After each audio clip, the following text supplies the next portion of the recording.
So session 6 of Kingdom Come. And we've been looking at the issue of Jesus coming again and establishing his rule here on earth. But it's been over 2,000 years. He hasn't come yet. So is it all a myth? 1 Peter chapter 3 deals with this issue. And it's, first of all, it says in verses 3 to 4, "First of all, you must understand that in the last days scoffers will come, scoffing and following their own evil desires. They'll say, 'Where is this coming he promised?' Ever since our fathers died, everything goes on as it has since the beginning of creation."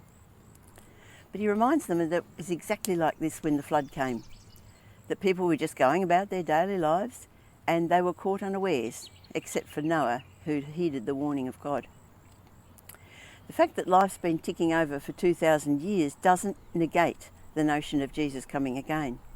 And Peter gives two reasons. One is that time is nothing to God. Verse 8, "With the Lord, a day is like 1,000 years, and 1,000 years are like a day." Now I've experienced how the close presence of God can sort of negate all sense of the passing of time. There was one night we had a 5-hour trip to get home on the Saturday night so we could take services on the Sunday morning. People prayed for us before we left. The trip took 5 hours, but neither of us had any sense of that passing of time. Each time we came to the next town, we sort of couldn't believe it. We were there already. In God's presence, time is not an issue. The other thing that Peter says about this issue is that we might think God is slow and nothing is happening. But then in verse 9 he goes on, "The Lord is not slow in keeping his promise, as some understand slowness. He's patient with you, not wanting anyone to perish, but everyone to come to repentance." Holding back the second coming is because God is being patient and giving everyone a chance to come and see their need of Jesus and all that he's done for us.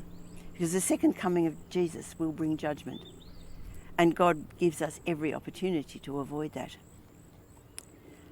Peter also likens the coming of Jesus to a thief in the night. And Jesus actually used this imagery himself. He said, if we knew what time someone was going to come and burgle our house, we'd wait up for them, catch them in the act. But Jesus will come unexpectedly. People will just be going about their daily lives. So what does Peter say about all this? Well, verse 11, "You ought to live holy and godly lives." And then verse 14, "So then, dear friends, since you are looking forward to this, make every effort to be found spotless, blameless, and at peace with him." So live as if we expect Jesus to return any moment, and we'll be ready to meet him. On the other hand, don't be so foolish that we simply give up work and wait for him. It may only be one more day, but remember that a day is like 1,000, or 1,000 years are like a day in God's sight. Finally, live with confidence. God has it all in hand. Sometimes it looks like the enemy is winning, but he is a defeated foe. Yes, he's roaring like a lion, but he isn't winning.